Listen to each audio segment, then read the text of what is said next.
Quando qualcosa non funziona e un ragazzo soffre, la cosa è sempre molto molto spiacevole.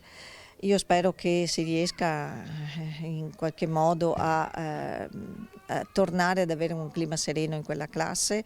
Mi piacerebbe parlare anche con i ragazzini che hanno sottoposto un compagno a queste sofferenze, perché sì, vorrei che ci fosse una consapevolezza. E proprio nel nome della consapevolezza, l'assessore alle politiche educative del Comune di Padova sta valutando l'ipotesi di proporre al prefetto di tradurre i giorni di sospensione dovuti a comportamenti scorretti, soprattutto ad atti di bullismo, in giorni di volontariato per la comunità.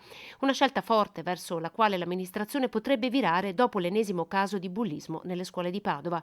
Questa volta a far emergere una situazione divenuta ormai non più sostenibile per un tredicenne era stato il padre che lo scorso 5 marzo aveva scritto una lettera alla dirigenza e agli insegnanti per denunciare il clima pesante che una ragazzina in particolare, poi seguita dal branco, aveva messo in atto nei confronti di suo figlio. Un comportamento che avrebbe tolto nel tempo il sorriso a questo ragazzo vittima inerme di tanta crudeltà.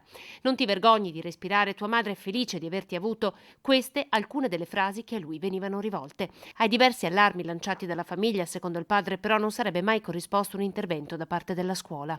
So che il bullismo è un problema che si sta allargando, che interessa anche i ragazzini con fasce sempre più basse di età, e come adulti abbiamo davvero l'obbligo di ascoltare. In ogni scuola, finanziato proprio dal comune, esiste uno sportello di ascolto con insegnanti qualificati. Piva cercherà di capire se il ragazzo vi si fosse rivolto, cosa possa non aver funzionato. Sportello che però l'assessore rilancia ai ragazzi come primo presidio importante a cui chiedere aiuto. Mi rivolgo specialmente ai ragazzi e dico loro che c'è questa possibilità di raccontare a qualche adulto in via confidenziale, in via riservata, le cose che accadono per poter essere anche tutelato e ascoltato.